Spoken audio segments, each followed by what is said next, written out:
As the man was about to speak, his head was extracted. It turned out that this was a technology in the future world. As long as a dying person scanned their brain before death, they could upload their consciousness to the virtual world and achieve immortality. Although he could exist forever in the virtual world, Jack always felt empty inside. He tried to appreciate the beautiful scenery outside the window, but accidentally discovered an advantage of this world.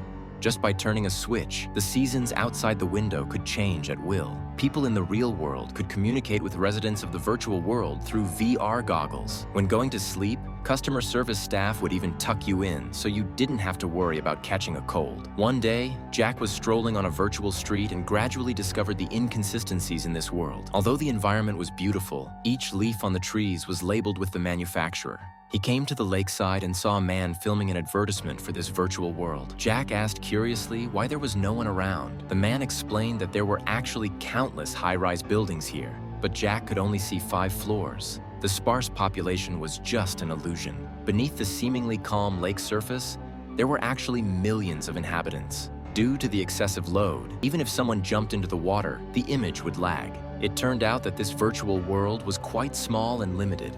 Far from the wonderful promises made in the advertisements, Jack returned to the hotel in disappointment but was constantly harassed by robots who persistently greeted him. The robot selling chewing gum would often get stuck. Finally, Jack couldn't take it anymore. He walked straight towards the data stream connecting the virtual world and reality, wanting to return to the human world. The housekeeper Anna stepped forward to stop him, warning that approaching the data stream would lead to the annihilation of his soul. With Anna's persuasion, Jack calmed down and abandoned the idea of returning. Following Anna's suggestion, Jack went to the pet center and chose a puppy for companionship.